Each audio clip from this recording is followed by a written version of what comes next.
Olá, muito boa tarde. Estão a decorrer as candidaturas para os cursos da Faculdade de Teologia da Universidade Católica Portuguesa. O seu diretor, Padre João Lourenço, vai apresentar as propostas de formação que iniciam no mês de setembro. Antes, mostramos notícias que marcam a atualidade religiosa. O Papa quer mobilizar as forças espirituais e morais das comunidades cristãs para fazer face aos problemas sociais da América Latina. Foi o primeiro ato público do Papa depois da intensa deslocação apostólica à América Latina. Francisco encontrou-se no domingo com os peregrinos que o aguardavam na Praça de São Pedro e a ocasião levou o Papa a recordar a sua viagem ao Equador, Bolívia e Paraguai.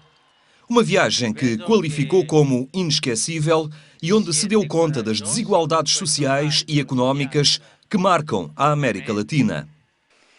Il continente latinoamericano ha grandi potenzialità umane e spirituali, custodisce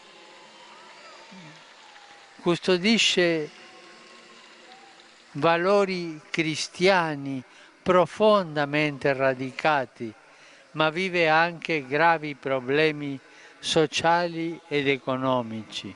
Para fazer face a esta situação, Francisco quer que as comunidades cristãs tenham um papel ativo na solução dos problemas sociais.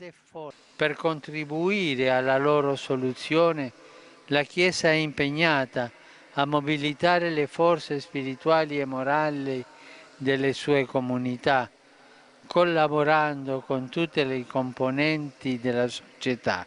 Francisco disse ter agradecido a Deus pela vitalidade das comunidades cristãs que encontrou naqueles países e pelas suas belezas naturais. Esta foi a segunda deslocação do Papa à América Latina, 8 dias em que Francisco visitou o Equador, a Bolívia e o Paraguai numa viagem de 25 mil quilómetros que o Papa confiou à Virgem de Guadalupe.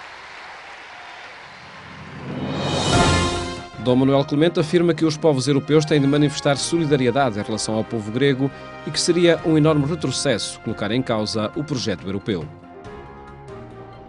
Atenção às pessoas, ao povo grego. Essa é a primeira atitude que Dom Manuel Clemente afirma como necessária diante do que acontece na Grécia. Em causa está uma solidariedade ativa e não discursos abstratos. Nós falamos em Grécia, falamos em resgates, falamos em programas, falamos em União Europeia e essas realidades às vezes tornam-se um tanto abstratas e formais. Mas essencialmente o que está em causa é um povo, são pessoas, é a vida das pessoas. E isso merece-nos uma solidariedade de base à qual não podemos fugir, não é? E era bom que os outros povos europeus também não fugissem. Ou seja, que se lembrassem sempre, que nos lembremos todos, de que se trata de pessoas e de problemas e de vidas e de dramas. E em relação aos quais nós não podemos omitir nem compromisso, nem presença. Para além da solidariedade, as decisões políticas e económicas não podem colocar em causa o projeto europeu. Nós não podemos falhar o projeto europeu, porque isso seria um enorme retrocesso com consequências que eu nem quero imaginar. Portanto, em relação ao povo grego, uma solidariedade que é basicamente humana. E depois, em relação à Europa, nesse sentido político mais geral, o empenhamento é que nos reencontremos mais à frente e que pensemos que a Europa é uma casa comum e onde todos têm de estar bem, não pode haver gente na sala e gente não sei aonde. Para Dom Manuel Clemente, o euro inclui-se nesta unidade europeia. O presidente da Conferência Episcopal Portuguesa afirma a unidade que deve acontecer em torno de uma economia e, por isso, também em torno de uma moeda. A moeda europeia integra-se num projeto comum europeu e o que isto evidencia, mais uma vez, como dizem os analistas económicos e políticos e outros, é que uma moeda é sempre expressão de uma economia. Ora, uma economia significa unidade de projeto e de regulação, portanto, haver uma moeda que não tenha por trás uma economia que, respeitando particularidades, esteja cada vez mais em comunhão, não funciona tão bem como devia funcionar. E não funciona também como os fundadores da Europa a idealizaram. A União é um projeto muito belo, que surgiu a seguir à Segunda Guerra Mundial, de gente que era sobrevivente e de líderes que quiseram fazer uma Europa em que as respectivas nações, sem deixarem de o ser, com as suas tradições próprias, o que é um bem, trabalhassem em comum para coisas comuns. Ora, não há nada mais comum do que a sobrevivência, o bem-estar, a saúde física e psíquica e moral de populações inteiras. A Grécia tem em curso o terceiro programa de ajustamento económico e financeiro, conseguido após o consentimento grego às condições da União Europeia. A Diocese de Setúbal encerrou as celebrações dos 40 anos de fundação. Uma Eucaristia para agentes do Sado e muitas outras que se associaram à ação de graças por uma história recordada em vários testemunhos. 40 anos de história. Um percurso recordado na celebração de encerramento das comemorações das 4 décadas da Diocese de Setúbal, que não quiseram apenas olhar os tempos passados. Para o Bispo diocesano, evocar o passado é uma oportunidade de afirmar uma igreja em crescimento, que está sempre em construção e tem desafios. 3 aspectos muito importantes que depois naturalmente implicam também um esforço grande de insistir na formação inicial da iniciação cristã, numa iniciação que seja, por um lado, muito atraente, mas por outro lado, exigente, e depois também numa formação permanente, que não seja só intelectual, mas que seja uma abrangente e que leve as pessoas a conhecer o ensinamento social da Igreja.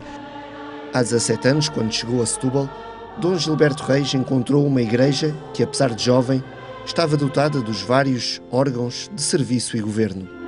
A Igreja está sempre em construção até ao fim do mundo.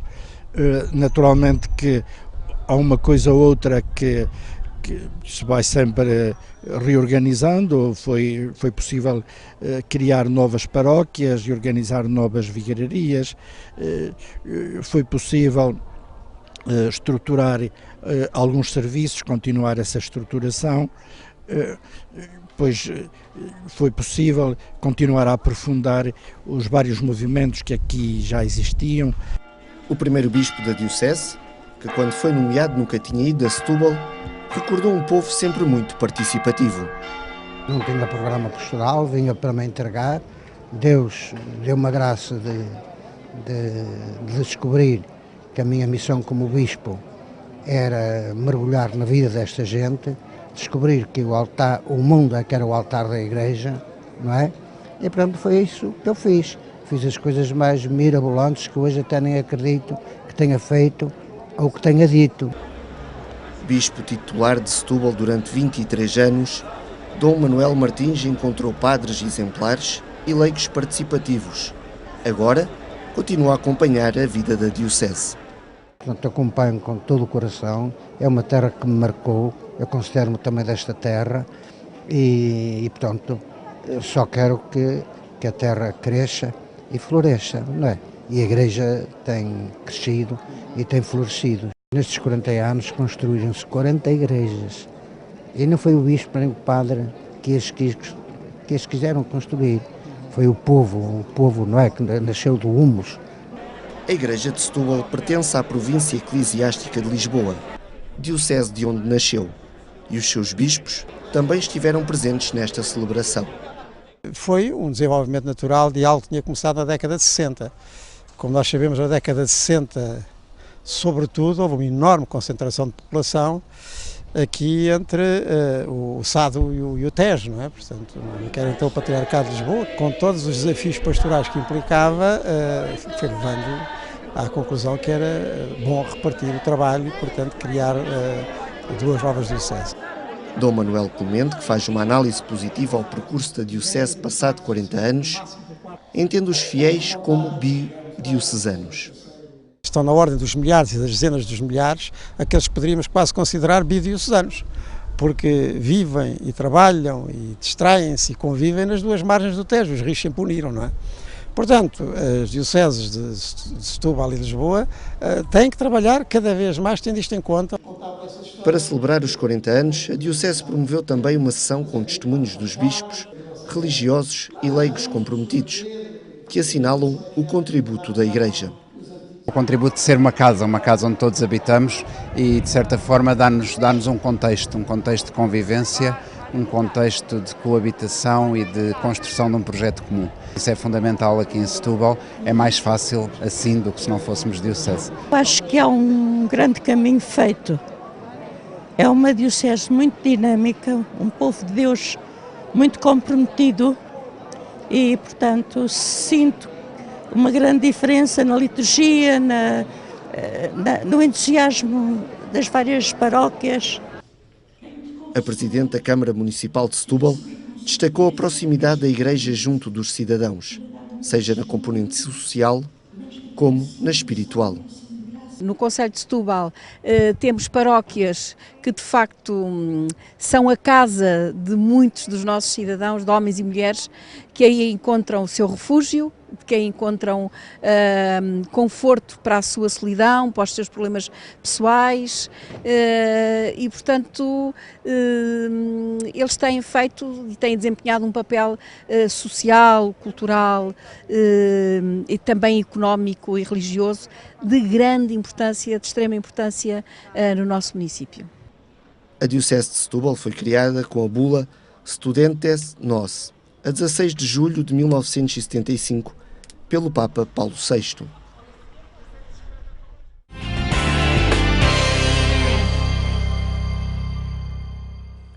Em agência.eclésia.pt encontra estas e outras notícias em atualização permanente. Tempo agora para conhecermos os cursos da Faculdade de Teologia no próximo ano académico. É para isso o nosso convidado, o Padre João Lourenço, diretor desta Faculdade da Universidade Católica Portuguesa. Muito boa tarde. Boa tarde. Obrigado por estar connosco.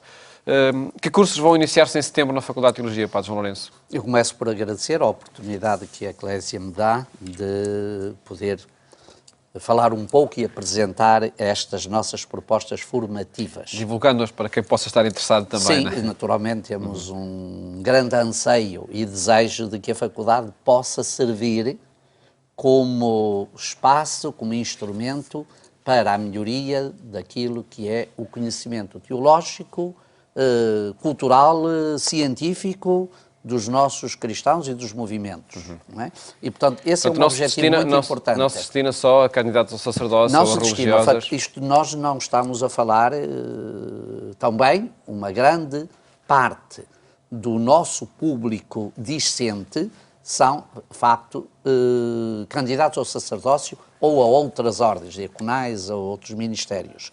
De facto, uma grande parte, principalmente do curso de Teologia, mas não a faculdade, é uma instância científica com reconhecimento civil, com seus cursos acreditados pela Agência para o Ensino Superior chamada E3ES, reconhecidos e acreditados pelo Ministério e, portanto, tem também os seus efeitos civis. E é, naturalmente, uma instância de formação teológica também reconhecida pela Santa Sé, pela Congregação para a Educação Católica. As nossas áreas formativas situam-se, pelo menos, a 3 níveis. Nível de licenciatura, principalmente na área das ciências religiosas, cujo uma parte significativa daqueles que frequentam este curso é a docência da educação moral e religiosa católica, complementada com um mestrado específico que dá a habilitação própria para poderem concorrer. E hoje o concurso para a docência de educação moral e religiosa católica é de âmbito nacional, portanto nós temos esta missão, é-nos confiada pela Conferência Episcopal, mas é-nos também requerida e eu diria apropriada pela legislação civil atinente a este setor. Portanto, mas gostaríamos também de fazer da área das ciências religiosas, ou deixar um convite, que é uma área destinada também a leigos. Nós precisamos, em muitas áreas das atividades da Igreja, gente com uma melhor formação.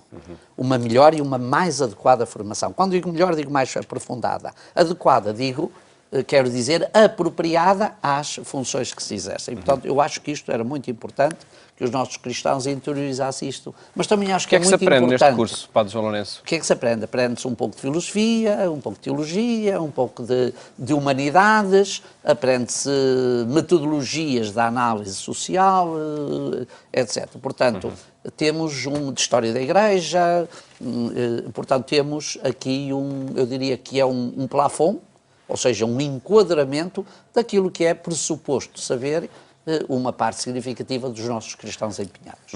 E, portanto, quando digo que é a nossa tarefa, também gostava que as próprias instituições da Igreja apostassem mais naquilo que todos verificamos que é uma carência atual, que é a formação de leigos.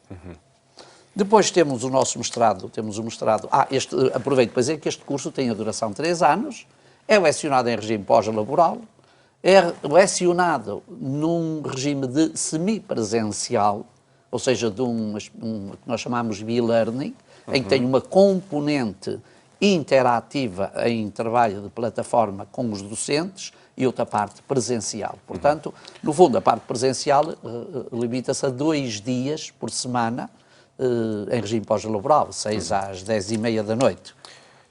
Mestrado em Teologia. O mestrado em Teologia tem uma componente muito mais predominantemente teológica, de investigação mais aprofundada, e esse é o curso, eu diria, que tem como primeira valência e primeira orientação a preparação dos candidatos para o exercício das ordens sacras. Pronto, não é? Os sacerdotes fazem este curso de mestrado em Teologia? Sim, em princípio, este é o curso adequado a isso. E, graças a Deus, nós temos hoje, no âmbito da faculdade, porque não estou a falar apenas... Eu sou o diretor da faculdade, não de Lisboa. Estou em Lisboa, mas sou o diretor da faculdade, que tem 3 centros. Braga, Porto e Lisboa. E nós hoje temos quase 90% das dioceses de Portugal têm os seus candidatos inscritos neste curso, assim como uma parte significativa das congregações religiosas, principalmente masculinas e também femininas. E este curso termina naturalmente com uma dissertação, isto é, um mestrado que civilmente é um 2º grau para o exercício de funções, mas canonicamente ao nível da teologia é ainda o 1º grau e habilita para a continuação dos estudos. Não é?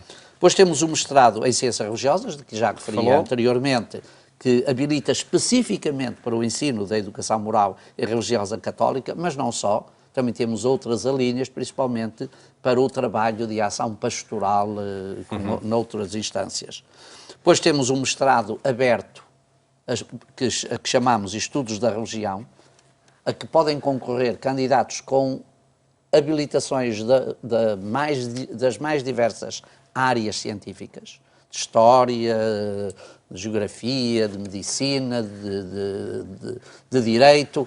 Qual é a especificidade deste mestrado? A especificidade deste mestrado é essas pessoas que vêm, que não têm nenhum curso de formação, permitir-lhes, diria, a compreensão um bocadinho do fenómeno religioso, dando-lhes alguma fundamentação de caráter bíblico, histórico, ético, cultural, mas também deixando alguns espaços para eles poderem aprofundar, porque também termina com uma dissertação, exercer alguma investigação em domínios que sejam mais específicos e que correspondam mais aos interesses de cada um.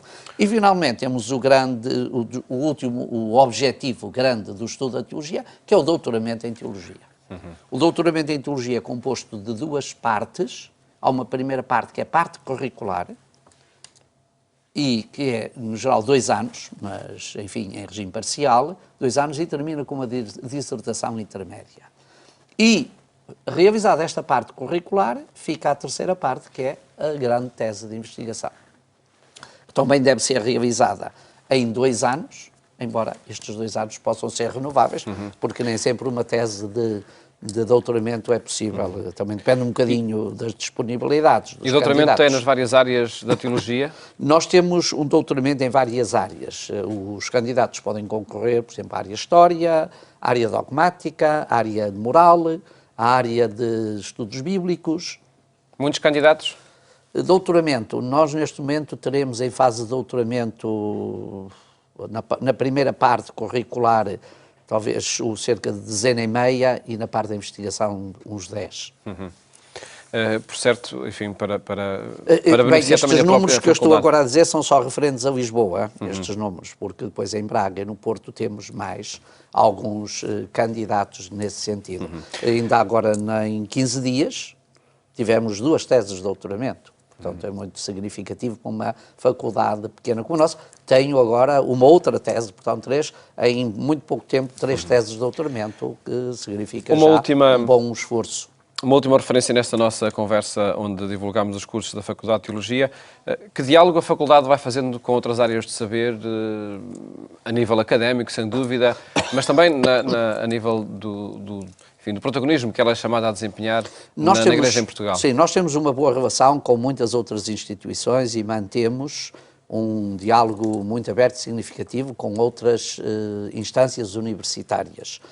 Por exemplo, no domínio da área da história, das letras, das línguas, da sociologia, da antropologia. Em muitos casos com centros de estudo também nessas áreas. E não é? com centros de estudos específicos nessas áreas. Acabamos de criar agora, e estamos a proceder à sua implementação, um Instituto de Estudos da Religião, para poder exatamente alargar essa colaboração e incorporar aqui outros domínios de saber que estão para além da teologia, mas que estão em estreita relação com a teologia e que nós acreditamos que a teologia pode conferir a esses domínios científicos uma mais-valia de grande significado para as pessoas. Ou seja, não pretendemos estreitar, condicionar a teologia em si própria, mas sim alargar o seu horizonte, para que com aquilo que é específico da teologia nós podemos enriquecer também candidatos que nos procuram.